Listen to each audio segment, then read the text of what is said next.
The Selfish Giant by Oscar Wilde, read in English.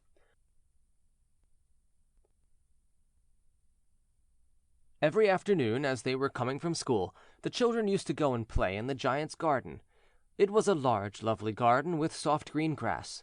Here and there over the grass stood beautiful flowers like stars, and there were 12 peach trees that in the springtime broke out into delicate blossoms of pink and pearl, and in the autumn bore rich fruit.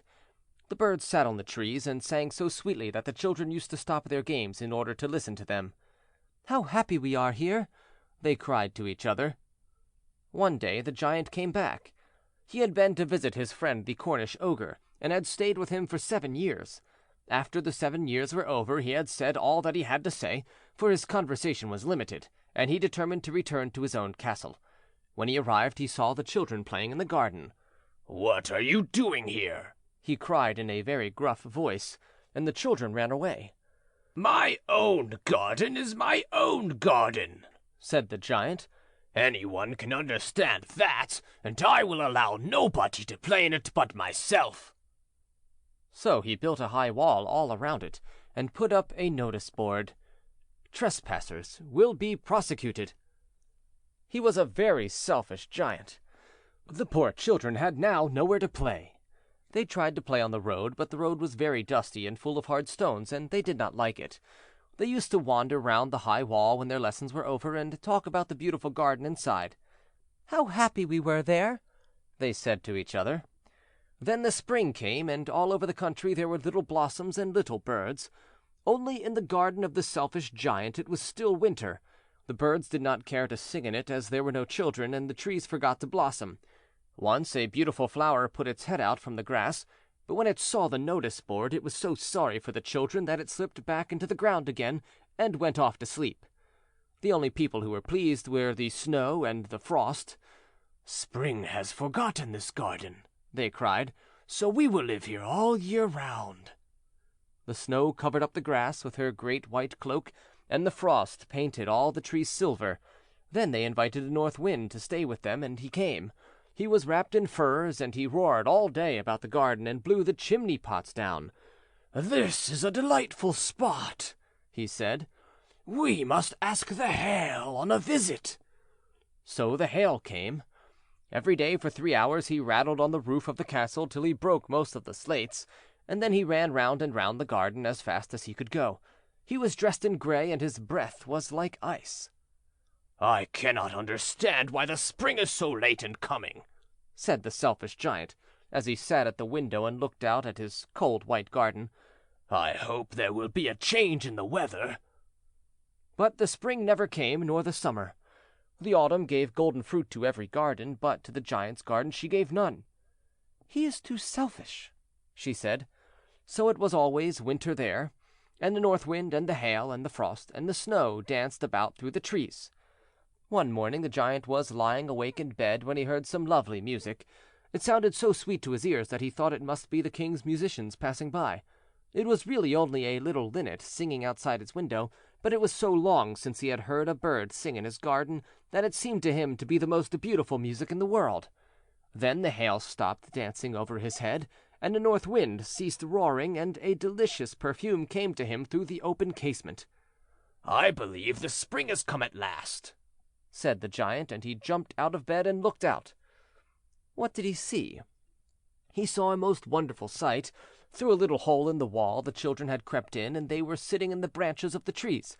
In every tree that he could see there was a little child, and the trees were so glad to have the children back again that they had covered themselves with blossoms, and were waving their arms gently above the children's heads.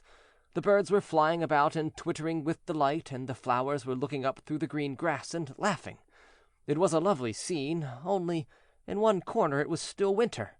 It was the farthest corner of the garden, and in it was standing a little boy. He was so small that he could not reach up to the branches of the tree, and he was wandering all round it, crying bitterly. The poor tree was still quite covered with frost and snow, and the North Wind was blowing and roaring above it. "Climb up, little boy," said the tree, and it bent its branches down as low as it could. But the boy was too tiny. And the giant's heart melted as he looked out. "How selfish I've been," he said. "Now I know why the spring would not come here. I will put that poor little boy on the top of the tree, and then I will knock down the wall, and my garden shall be the children's playground forever and ever." He was really very sorry for what he had done, so he crept downstairs and opened the front door quite softly and went out into the garden. But when the children saw him, they were so frightened that they all ran away, and the garden became winter again. Only the little boy did not run, for his eyes were so full of tears that he did not see the giant coming. And the giant stole up behind him and took him gently in his hand and put him up into the tree. And the tree broke at once into blossom, and the birds came out and sang on it, and the little boy stretched out his 2 arms and flung them round the giant's neck and kissed him. And the other children, when they saw that the giant was not wicked any longer, came running back, and with them came the spring. "It is your garden now, little children," said the giant, and he took a great axe and knocked down the wall. And when the people were going to market at 12 o'clock, they found the giant playing with the children in the most beautiful garden they had ever seen. All day long they played, and in the evening they came to the giant to bid him good-bye. "But where is your little companion?" he said. "The boy I put into the tree."